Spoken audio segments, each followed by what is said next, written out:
Good morning. Good morning. Oh shoot. Oh, the camera. Oh shoot. I need to fix the camera. Oh, hang on a second. Hang on. Oh geez. Oh geez.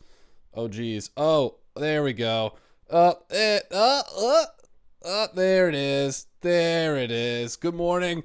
Good morning, Kraken people. So, we had a very busy weekend there. It was pretty much a heart-pounding finish to a heart-pounding week. Yeah, it was pretty nuts for a lot of people. I don't know what that was. That was just those are some of my notes. They must have gotten, it doesn't matter. It doesn't matter. We can move on from that. But yeah, some pretty insane matchups. We had a couple of marquee ones. I think I mentioned on the last one that we were. I wanted to highlight the former Exclusive Concepts Bowl as one. And obviously my jersey bet with Jake was another one, but that's more. That's not much of a storyline for everybody. It's more just a storyline for me, and Jake. But I think that was pretty much it, right? There was, yeah. As far as notable matchups, those were the two. There was a toilet bowl down here with Stacks and Jenny, but we'll cover that. Top score of the week goes to Nolan, which is awesome. That was a really insane lineup he had out there. Josh Allen with 40 something points, but that was pretty sweet. And the absolute thriller was this one that was a lot closer.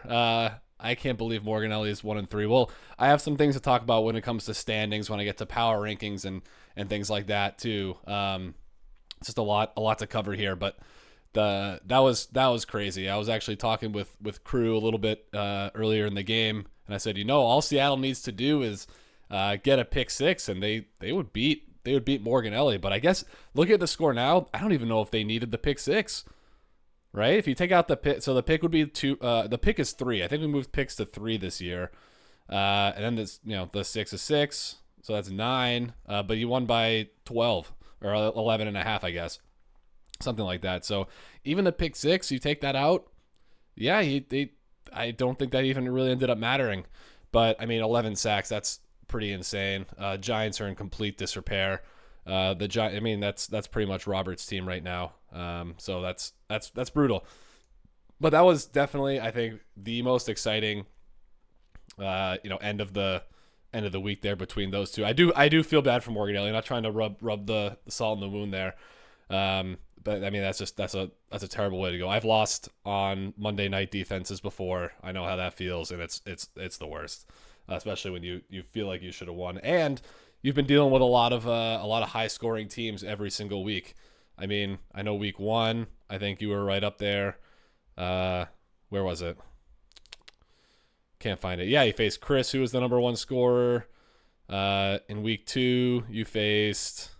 Oh, Jenny wasn't a high score, but week three I think you faced a high score. Elliot the high score, and then, I mean, not the high score, but a top score, a top this is what a top three score. So that's pretty rough.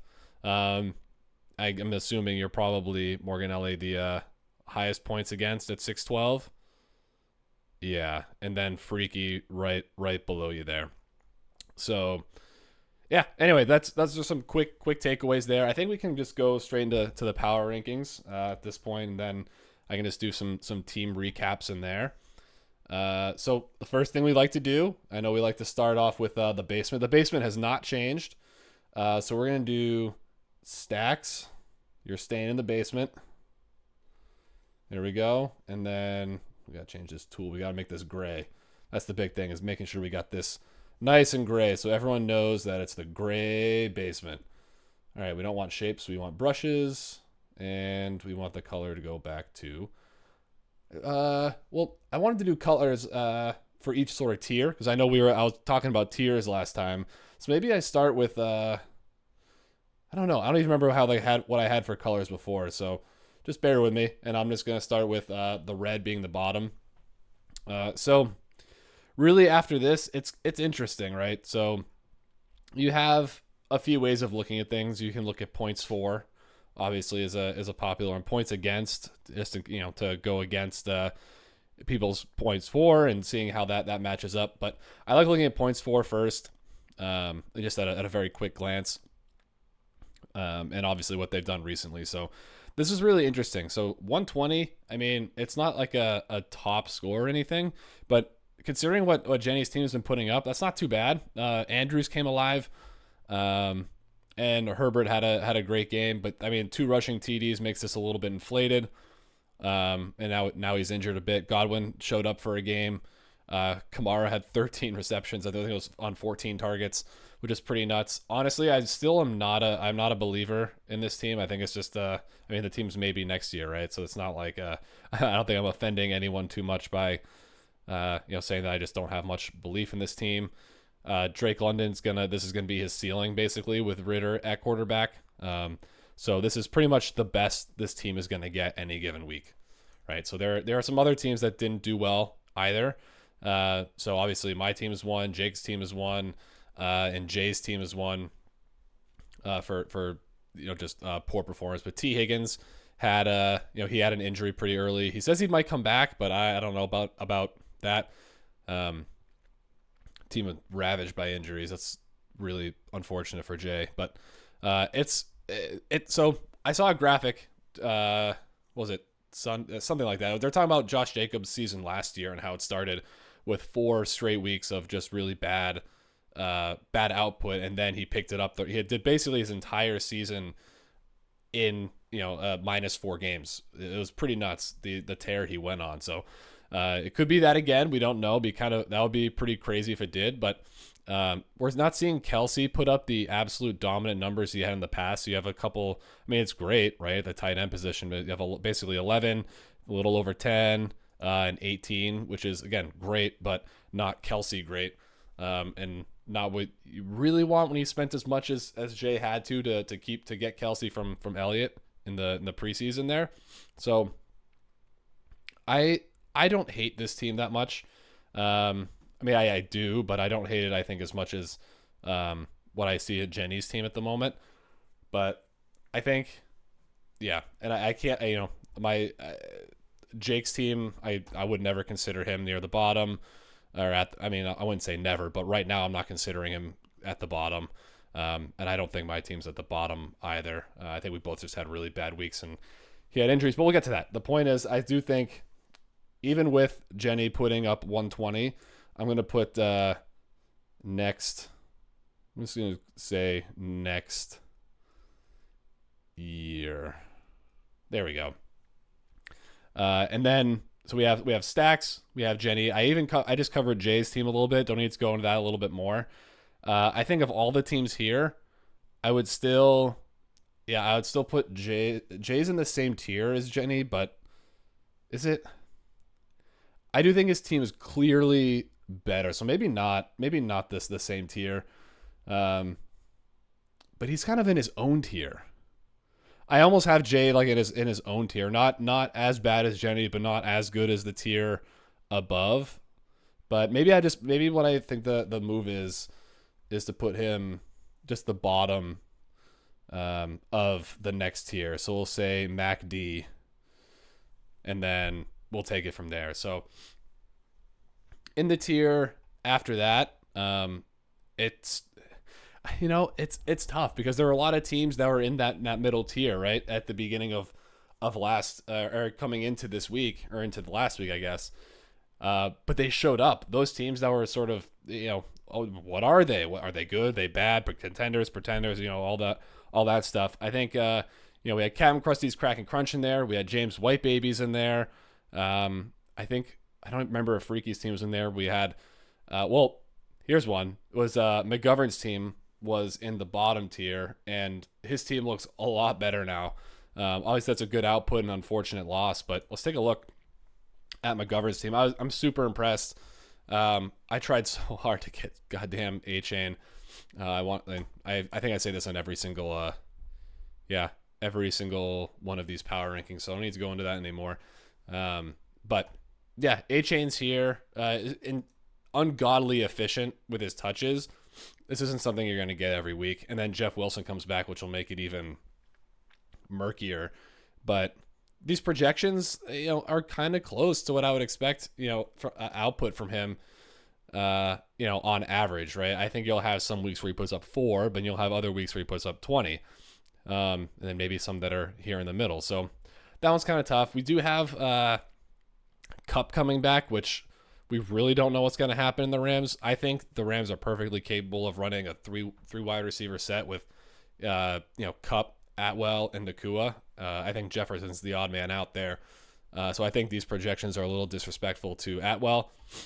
Pitts took a goddamn backseat to fucking Jonnu Smith last week. I don't even know if it's in here. But there's something weird going on in Atlanta. If you're having Jonnu Smith put up like 100 points or 100 yards rather, there's something going on. Either Pitts isn't as good as we thought, because I honestly, all I know is he's a freak athlete, right? I've never really watched a lot of Pitts tape, so it's possible he's not a fit for this. I just think that doesn't make much sense. He could be one of those like in between kinds of guys where he's not big enough to be a good tight end. I don't know. I really don't know. I think that's just a whole bunch of stupid conjecture. I think Pitts could be serviceable on any team like other than Atlanta. So we'll see what happens, but I think even a change of quarterback, honestly, even changing away from Ritter, I don't know. I don't know if that will even matter. Just because either if it's either play calling or I don't know what it is, but I mean, Ritter was able to get Jonnu Smith 100 yards. So yes, Ritter sucks and Ritter's a problem, but that doesn't explain that's not the entire story of Kyle Pitts here.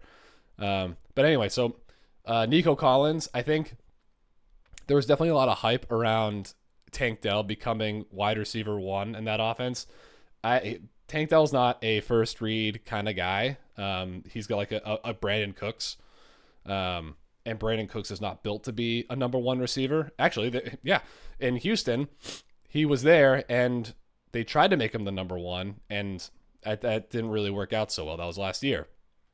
But Nico Collins is that guy. He's got the size, the hands, the route running. He's got everything you really need from a wide receiver 1. And these 2 outings, with a little crap burger in the middle there. But I mean, even this one too. I mean, this is a wide receiver 1 for an offense, and then a wide receiver 2 plus. I mean, you could borderline wide receiver 1 in fantasy. I think it'll be closer to wide receiver 2, but considering you got him, I think in the 9th round, a guy I was very high on coming in too. I think there were a number of people that were pretty high on him coming in, but he's paying immediate dividends. I think the risk obviously was Stroud. Is Stroud going to be any good? Stroud's shown up, and Stroud's looking like the best pure passer of the draft so far. Obviously, 4 weeks in, so we'll see there. But the way I'm seeing it, I think Houston has their quarterback. But anyway, so DeAndre Hopkins is next. Just looking here, I don't need to spend too much time on that. That's not that important. I just think this is a pretty solid team. It was really I went down the rabbit hole a little bit, but I think this is a solid team, much improved. In compared to what we see in recent weeks. Now the A-Chain's playing. He's gotten Ford. He's gotten White. He's still got a good wide receiving core. Not elite, but good. Lawrence has to turn it around. I mean, these aren't good numbers. I do think he eventually turns it around. I don't know, though. We'll see. And he's obviously going to be getting Jonathan Taylor back one way or another. Well, obviously, I think he's going to be coming back. But there's a chance. So things are looking up, I'd say, for J.K. Dobbins fan club. Sort of the opposite of what we've seen in years past, where he's started off, super hyped up, and he's not hyping himself up, but the high in the power rankings, and just like a lot of good players, and then just like flattens out. But now it's the opposite. Things went to shit, and now he's moving his way up. So could it be his year? We don't know. But I do think he's got a solid team, and we'll see how it goes. But as far as the actual power rankings there, he still has a bit to prove, I would say. So I would still put him in this same tier down here, where I'm going to put J.K. Dobbin fan club. There we go. All right, so we've covered 4 out of 12 teams. I got to put some numbers in here. Change this to black. 11, 10, 9, 8, 7, 6, 5, 4, 3, 2. Sorry about all the sniffling. Yeah, I have a kid, obviously, so I get colds and shit all the time. Um, so yeah, J.K. Dobbins fan club there, and then we'll move on to 8. And I think I did not mean to click on Elliot's team. There we go. Let's see. Who do we want to look into next? I mean, eventually we have to look at Antonio Gibson's Hitman Reborn. We got to look at Freaky's team eventually, right? And we got to figure out, is this team for real or not, right? So I think I'm just looking at some stuff in here on the other side. There's this little sheet I'm going to show you guys at the end of this where I did just a little bit of, I don't want to say research, but just a little bit looking deeper into the matchups and how some of these teams actually have performed over the first 4 weeks. But anyway, that doesn't matter. So for next, I can't bring him down to 8th just yet. I don't think we're there. But who takes the spot, right? We got rid of this one. We got rid of this one. We got rid of this one. We even got rid of McGovern. I mean, I don't think Nolan's is a flash in the pan. Nolan's not an 8th place team, though. We are heading to bye week, so we're gonna see a big. We're gonna see a lot out of teams, I guess, in the bye weeks. But this is a good team. Pacheco is really turned it up. Still efficient as he's been, other than the first week, but just highly efficient. Starting to get the touchdowns, starting to get that volume. I never really understood why he wasn't getting a lot in the receiving game last year. It's good to see he's getting more. This is a solid team. This team is not an 8th place team. What do we have here? No. I don't think I could do this. No. I mean, this team is just absolutely just not in a great spot until Barkley comes back at the running back position. But it didn't really matter last week. That's for sure. Yeah,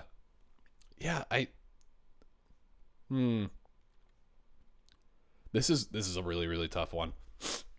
But let's take a look here. So Stevenson and Sanders have been an absolute disaster this year. Though Stevenson's, I think, is more schedule.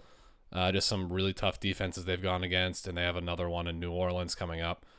Sanders, I'm kind of surprised, honestly, that they're giving Hubbard as much. I get why they are, because Sanders has been awful. But the plays they're calling for, if you watch the games, they're just running them straight up the middle every single time in very obvious situations. So play calling is really, really bad. Offensive line's really, really bad. Yeah, the depth here isn't good, really. But obviously, CeeDee Lamb and Devontae Adams can go off at any time. Richardson has a great floor. His worst game is 19 points after playing only like a quarter and a half. Yeah, I think especially after last week, only putting up 90 points there, I think I gotta do. I do think the explosive potential's there, but yeah, I'm gonna do Kamish here. There's just The problem with the team is that there's like no depth. And there's a number of guys that can put up duds. And the running back room is arguably the worst in the league. I know I mentioned Zach's team as having a real tough time with that second RB spot. Well, Barkley will come back, and he does have I already forgot who his other running back was. I'll be honest. Yeah, DeAndre Swift showed up now. He's behind an elite offensive line. He's putting up crazy numbers not crazy, but he's putting up good numbers every week. That's better than any of the two guys I have. So that's definitely not. This is. Let me just make sure I have the color in here right, and we're gonna do Kamish here. All right, there we go. At number 8, it's painful. And it's bizarre especially at being 4-0. But this is obviously a fluke win. I mean, that's ridiculous. So the 4-0 part doesn't really matter.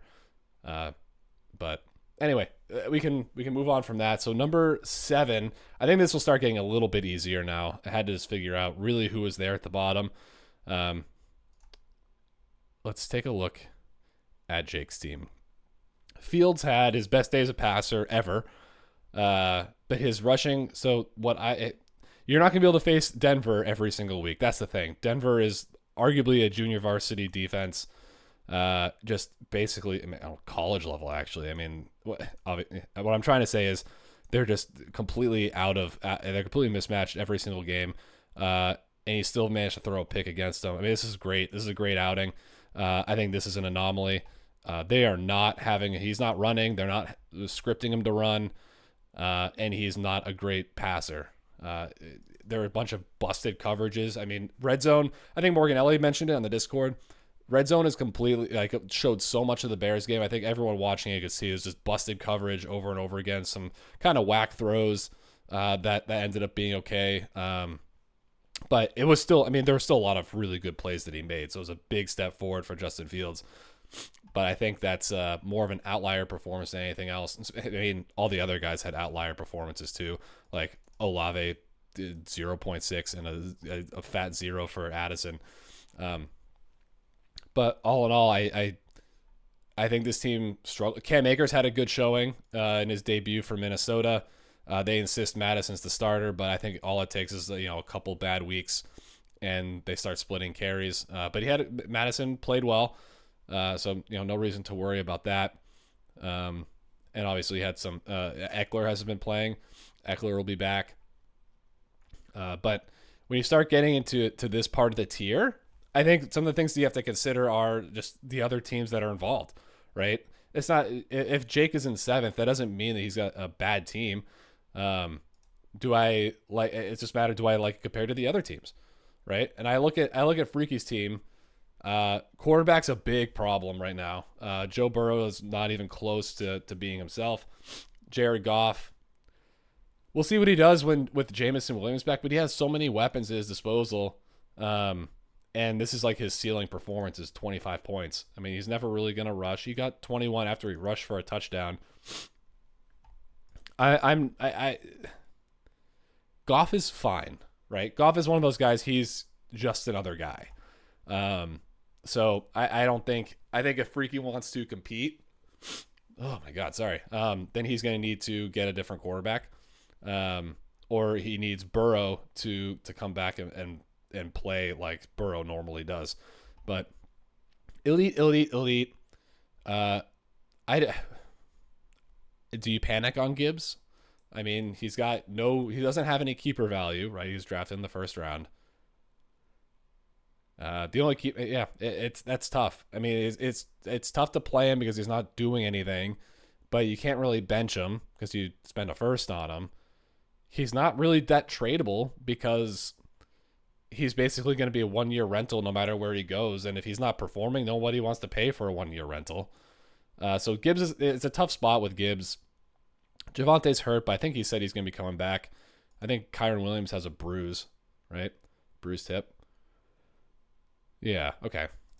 I do like me some Kyron Williams. And he's got amazing keeper value. At least as is.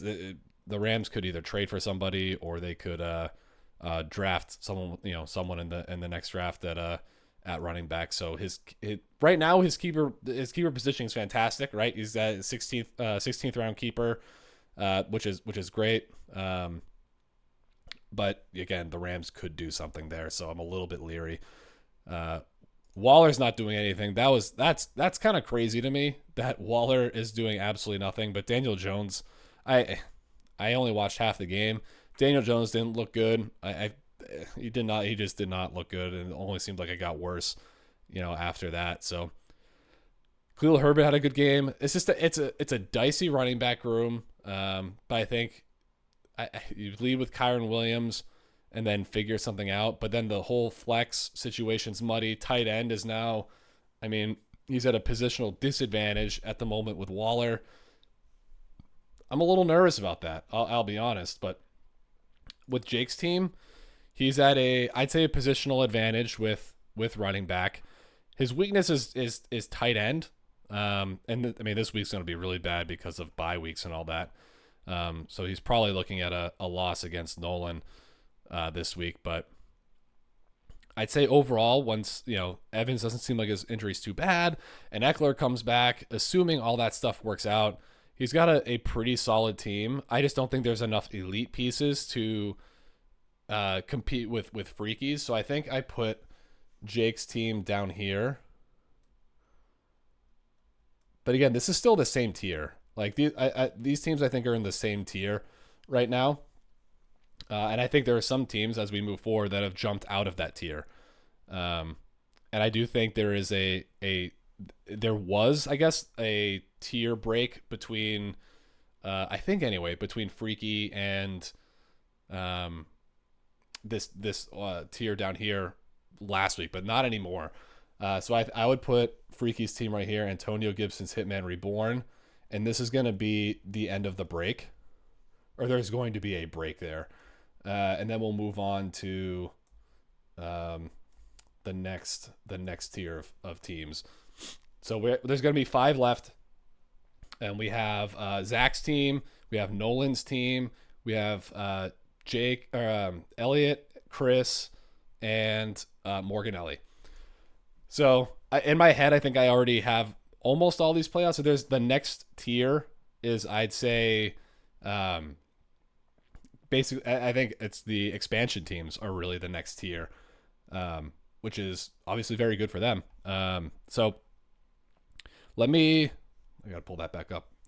Yeah. We have to go between them and see which one. It's very interesting. The expansion teams are in a very similar spot, right? I think if we look right here, 4th and 5th place. Just interesting how it worked out. I think that sort of shows the idea was to get them to be in the middle of the league. Just to, basically that you don't want any of them to have like a super fair advantage or a disadvantage. The idea is to try and get them in to be middle of the league at the expansion at preseason.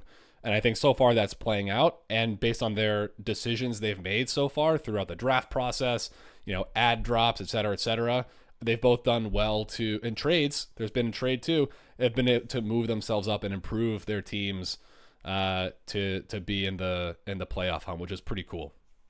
So that said, just looking between them, it's obviously no one's coming off a league a top score, but again, Zach's team sans Barkley had a crazy week. But if you look at it, I mean, some of it's a little crazy, like Cole Kmet. I mean, I think to be able to sustain three touchdowns between these two guys, that's never really going to happen again, because that's dependent on Justin Fields being able to throw, over 200 yards and 3 touchdowns to these two guys. I think that's an anomaly, but just the anomaly he needed to get by Morgan Ellie. So I would temper expectations there. I think he just picked up Kmet, right? Did he just get picked up off? Yeah, he just picked him up off waivers. And then he came back to beat Morgan Ellie into submission. That's poetic. That's too bad. But in any case, the running back depth is scary here. And I've said that before, and I'll continue to say it. And who knows, even if Barkley does come back, will he get re-injured? With ankle injuries, I think those can lead to hamstring injuries later, just based on how during recovery, when you come back to it, if you're putting any weight differently. I could be making that up, but I thought I had read something like that once. But in any case, there's always a chance of re-injury with Barkley, but I think having him and Swift, this is a great receiving core. Though Pittman's ceiling comes down quite a bit, I think, with Anthony Richardson under center. But we'll see. Debo had a rare dud. I was familiar with these last year a little bit, but after such a strong start, to have so little come out of here is tough. But the wide receiving depth is fantastic. Thielen's been good. Cooks hasn't, but you got DJ Moore, these 3 guys. I think, and these bye weeks aren't until later anyway. So I'm liking this team. I think it's really, really solid, but I need to look now at Nolan's one last time. Yeah, the lack of an elite wide receiver, I would assume will come back at some point to bite, especially during bye weeks. But we'll see. I mean, lock in Walker being out, he's able to, KJ Osborne's fine. That should be okay. There's not too much going on here to hurt, but you start leaning on Algier, and Goddard hasn't shown up, and we don't really know. At Tre'Davious White for Buffalo is he probably would have been covering Calvin Ridley this upcoming weekend, so that that defense is a little depleted, a little struck by injury. So I think between these two teams, I think between the two of them, I do think I like Zach's a little bit more. So I'm gonna put Nolan here. I guess I could just do, instead of writing Nolan, I would just put James White babies, and then we're gonna put K, fourth K, and there you go. Right, that makes sense. So then that's, I'd say, well, is that the I'm trying to figure out where the tier break is. Is it here or is it after Morganelli? Because Morganelli is going to be a number 3 here. I think anyway. Let's take a look. I think that I don't think the tier break is here. I think the tier break comes later. Even though I really like Morganelli's team, I do think he's at the top of this tier. But I haven't really looked at his team and gone and offered my my reviews and opinions and things like that. Okay. So go to week 4. Concern. Puka Nacua. What will he do with Cooper Kupp back?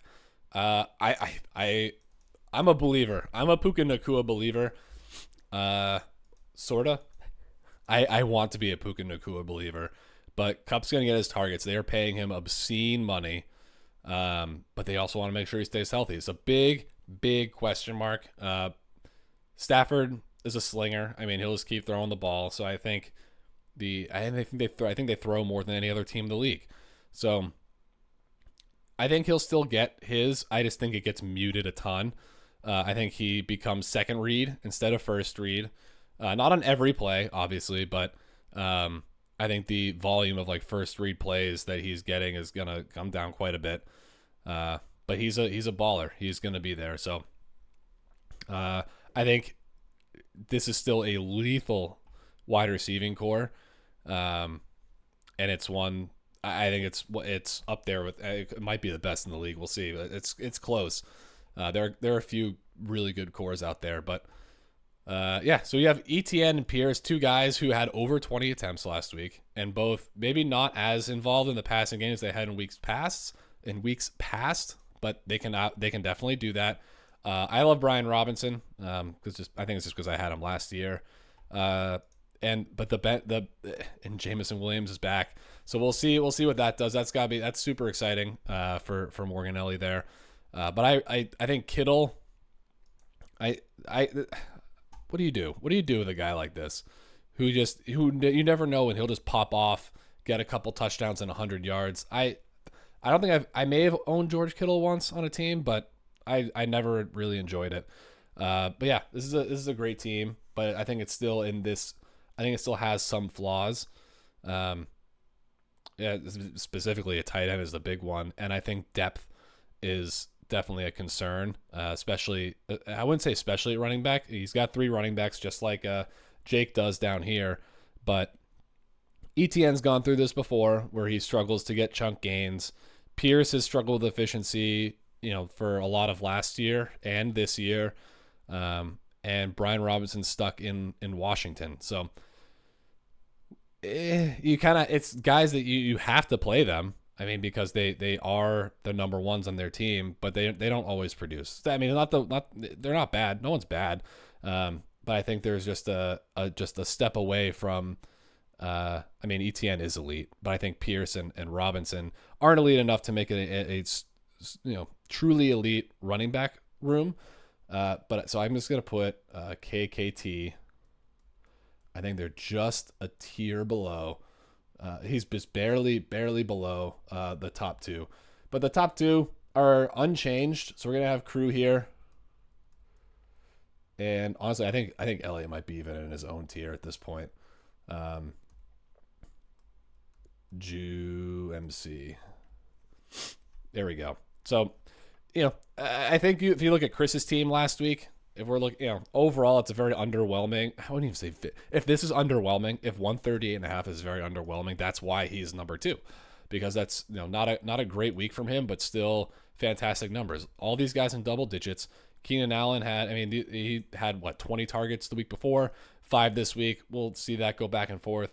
A couple good TDs here, but no TDs, no TD. These guys, it's not like he's getting all of these off of TDs. He's getting a lot of these points off of just straight usage. Yes, 2 rushing TDs for Lamar helped sort of boost the score a little bit, and another 30-point outing from Dallas. But you look at Dallas's schedule coming up. The San Francisco, the Chargers, and then a lot of these other teams aren't going to give them really the easy points that they had early on. So, they beat up on the Giants, the Jets, and New England, some of the most pathetic offenses in the entire league. So, doesn't mean they're not elite. They definitely are. But, you knock this down 20 points to 10, or even we'll knock it down 15 points, so it's still even over projection. And this 138 dives down to 123, and it's suddenly middle of the road. So, a good defense can really bolster your output and make you seem a lot better than you are. But this is still a good team. I'm sorry. I'm wondering if I did this a little bit wrong, because now I'm looking at Chris's running back room, and I hate it. Jonathan Taylor's coming back. I do think he'll play in Indianapolis, and then he has Bijan. Aaron Jones will be fine, but then there's nothing after that, and it's super thin. Wide receivers are good, but they are you have the Jets question mark. What's going to happen? Zach Wilson looked as good as he will look, and this is the output here, right? So his ceiling is capped. He's a wide receiver 2. Ridley is now wide receiver 2, wide receiver 3. Keenan Allen's a wide receiver 1. This is just he's going to get more targets than that. But when they'll be okay. Bijan's elite. I love Laporta, Hawkinson. These are really good players, and the upside is absolutely here. This team can go off at any time. And you add Christian Watson back into the fold. I think as these guys get up to speed, then this will be a lot better. But questions about running back depth for sure. But overall, it is very balanced, especially at tight end. I know these numbers don't look great, but these are 2 really good tight ends. So I think that's I think it's possible that Chris and Morgan Elliott are in the same tier. So I think I have to. Yeah, I think I'm gonna change this a little bit. I'm gonna do that colors. I'm gonna redo this a little bit. All right, did I do that right? No, I did not. All right, cool. We're just gonna erase. And I'm gonna put this in the color that it should be. All right, colors. Go back to blue. Hold on, we're almost there. And Crew. And Elliott is by himself at the top. Honestly, and I think it should be that way, because it's not even close what Elliott is doing week in and week out. And it's one thing that I don't know if anyone's forgetting about this. It's with Jamar Chase being a fraud of a 1 or 2 pick. 23 points, that was a big game, but these are not good numbers for Jamar Chase. But he's so loaded. Elliott is so loaded at keepers. Being able to have, Hurts, Jamar Chase, Tony Pollard. Tony Pollard had a bad game. He had a bad game. Montgomery had a career game, so that's another thing too. Like, well, Mostert is coming back down to earth. That's gonna stick. Montgomery is Jamal Williams basically of last year. He'll be fine. This isn't gonna happen every game. We all know that. And he's had guys that have popped off for career games multiple weeks in a row. But let's just say, for the sake of argument, that Montgomery got like 15 points, right? Let's take 20 off his score. That's 151. And you're talking about, again, Jamar Chase not putting up much, Pollard having a bad game. So you redistribute between these two guys. You have 45 between Montgomery and Pollard. That's still, I think, a bit inflated, but not by a ton. So this output isn't that crazy. And he had -2 from the Pittsburgh defense, and he still put up 171. Josh Reynolds, I think, will start. There's still a problem here with the wide receiving room. Jameson Williams is back. That's going to eat into Josh Reynolds' target share. I mean, there's going to be just a lot to go around. I think Khalif Raymond gets basically written off the team at this point. So Josh Reynolds will still have his time, but this 6 targets probably isn't going to happen too frequently. So I mean, Hurts is Hurts, but it's just it's such a balanced team. He has emergency running back options, and he has enough. I mean, with an underperforming wide receiving group, he's still doing what just scoring basically top of the league every single week. So I think he's and he has no tight end. I mean, Kincaid, he's just been rolling Kincaid, and he could pop off like in the second half. So all in all, I think Elliott just has a by far the best team in the league, and I'd be surprised if anyone really disagreed with that. But the last thing I wanted to show, I want to make sure I do this right. I have to grab my screen here. And then turn this off. Cool. So I did this little thing where I wanted to sort of calculate fair standings. So every week, it's something that I tend to look at on my own. I don't really talk about as much on when I'm just doing this, but is when you have there's you can look at points for, points against, the actual standings, power rankings. But, every week, something I like to look at is, okay, how many teams would I have beaten that week with my score, to sort of get an idea of, how good I'm doing relative to the league. Do I need to buy? Do I need to sell? So each week, what I did here is for the first 4 weeks, this is teams beat. So basically the team with the highest score is going to be up here. You beat 11 teams. Second highest score, you beat 10 other teams. Third highest score, you beat 9 other teams. And if you have the lowest score, you beat 0 other teams. So for each week, I just put basically the highest to lowest scoring team. And then it calcs out how many teams they would have beat each week. And then combines them all. So that's what total ranks is how many teams you would have beaten throughout the season. You can also sort of look at like a win-loss total kind of thing if you do like overall matchups. So out of a possible total of 44 teams that Elliott could have beaten over 4 weeks, he beat them 40 times. So he only got outscored by 4 teams all year. It's crazy. It's the amount of dominance that Elliott's had. Chris is number 2 with 35, and Zach is actually number 3 with 28. Really in the same realm as Morgan Ellie here, which I guess would explain why it was kind of tough to figure out where in the where the tier break would be. Then you have James White Babies, and then you have Commissioner, Antonio Gibson, Hitman Reborn. You have T-Bib, Mac D, so McDonald's. Then you have JKDFC next year, and Stacks with the amount of teams they've beaten. So if tier-wise, these two are a tier. Just by looking at this, we would say maybe these two are kind of a tier. These 3 are a tier. this is definitely one tier and this is another one. So there's different ways to look at it, but I thought this is a really cool way to look at like how dominant, I guess, is the best way to put it, your team has been. Because if you just look at points for, if you put up, 200 points one week, then your points for is going to look really good for a long time.